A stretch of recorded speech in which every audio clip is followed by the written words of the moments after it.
L'équipe projet INRIA DREAM a pour thématique de recherche le développement de méthodes de fouille de données utilisées pour analyser des traces de systèmes dynamiques. C'est Thomas Guyet, enseignant-chercheur, qui nous présente QTempIntMiner, un logiciel pour découvrir des comportements à partir de traces de fonctionnement.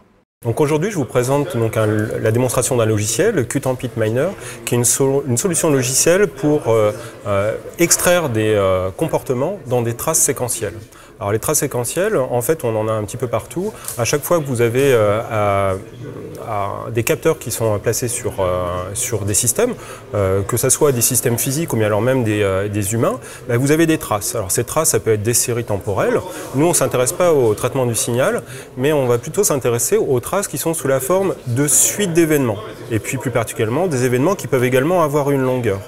Et dans ces cas-là, comme on a l'illustration sur la droite, on a en fait des traces qui comportent plein d'événements. Et ce qu'on cherche, c'est à extraire de manière automatique des comportements en précisant également l'information temporelle sur la date des événements et la durée des événements relatifs.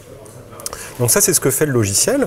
Et sur la petite démonstration que je vous présente, ici, vous avez des exemples de traces où en bleu, vous avez l'événement 0, en bleu un peu plus clair, vous avez l'événement 1, et puis vous avez d'autres événements 2, 3, 4 qui sont en mauve, en rouge, un petit peu au-dessus. Et ce qu'on voit en regardant cette trace de fonctionnement d'un système, c'est qu'il y a des comportements réguliers. Et ce qui est intéressant avec ce logiciel, c'est qu'on est capable en fait d'extraire de manière automatique ces comportements.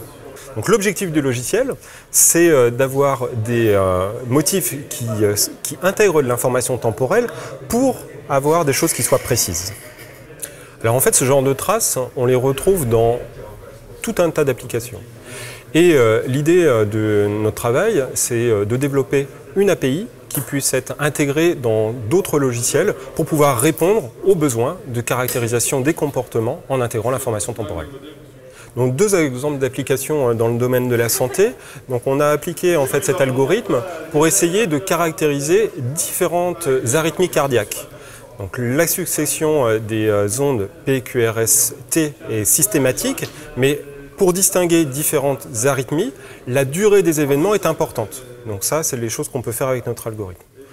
Autre exemple, dans des données qui sont totalement différentes, celles de parcours de soins, qui sont reconstruites à partir des données de l'assurance maladie, on est capable d'essayer de caractériser différents parcours de soins qui sont liés à la consommation des médicaments.